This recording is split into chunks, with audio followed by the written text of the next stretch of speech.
Unong kababaeng Chinese national ang nagkikatahong biktima sa human trafficking na rescue sa mga sakop sa Mobile Force Company sa Lapu-Lapu City Police Office.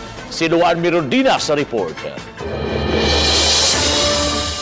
Human ma-verify ang kasayuran nga gihimong abangan kining usa ka guest house sa Barangay Bangkal sa mga babaeng Chinese nationals nga ibugaw ngadto sa mga Chinese clients, may pahigayon og rescue operation ang mga sakop sa City Mobile Force Company alauna 1:30 kaganihang kadlawon na nag-edad og 25 ngadto sa 32 anyos ang naasoy mga Chinese nationals ug mga passport lang ang gihuptan nilang dokumento.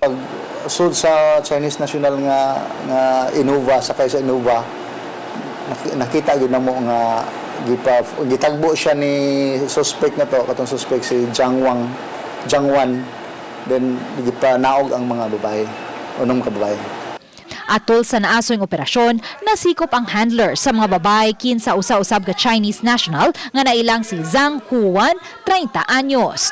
Matod ni Police Lieutenant Colonel Dexter Calacar, hepe sa City Mobile Force Company, nga niadtong Abril lang giabangan ang guest house sa mga Chinese nationals sa kantidad nga 80,000 pesos matag buwan sulod sa usa ka tuig nga kontrata. Nagpuyo ang mga babae dito pick-upon. Kung may customer mo pili, gawas pili. Wala ang tagiya sa guest house dihang gibisita sa Balitang Bisdak aron kuhaan unta sa iyang habig. Gisuwayan sa Balitang Bisdak, pagkuha ang habig sa mga babaeng langyaw apan dili kini makamao mo in English.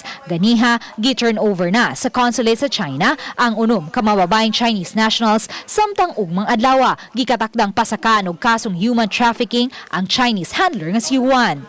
Gawas sa nitabong operasyon kagabi, nakadawat pa og kasayuran ang City Mobile Force Company nga may susamang illegal nga kalihukan usab nga nahitabo sa ubang barangay dinhi sa Dakbayan sa Lapu-Lapu ug kana ang padayon nila karong gi-verify.